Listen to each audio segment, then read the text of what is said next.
Some people are upset right now after learning that some documents may have been leaked that show that Roe v. Wade may be overthrown, and if so, it might make abortions illegal in some states. For those that are in the pro-choice camp, a lot of them see this as a potential threat to their personal freedom. Having a baby might put the freedom to do what they want and to be able to freely pursue what they believe to be a happy life at risk. And when it comes to those freedoms, perhaps we could all agree that those freedoms should also be extended to children and babies as well. I think that that's something that all of us could agree with. And something else that we could all agree on is that terminating the life of a baby should be illegal. And if a fetus is actually a baby in a stage of development, then abortion should also be illegal, since they would essentially be terminating the life of a baby. And so that's the real issue. It's not so much a disagreement over the law, rather it is more so a disagreement over the facts. Is a fetus actual human life or not? Or put another way, is it a developing baby or not?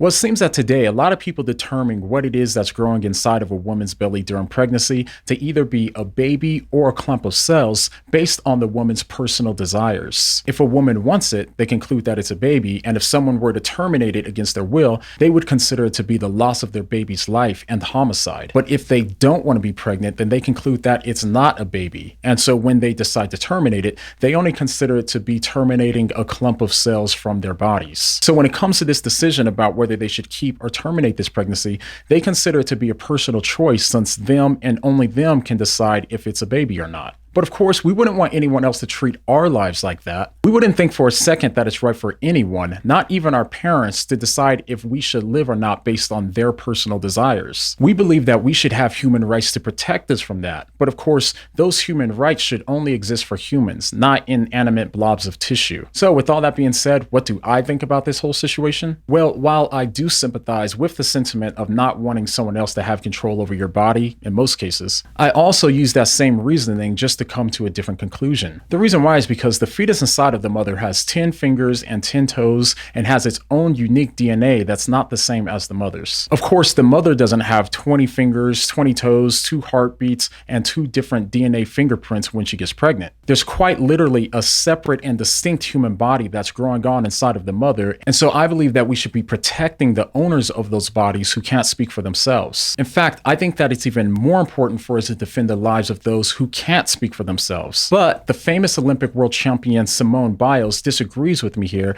and she feels very strongly that it should be the mother's right to choose. But I'm pretty sure that she would disagree with what exactly that implies.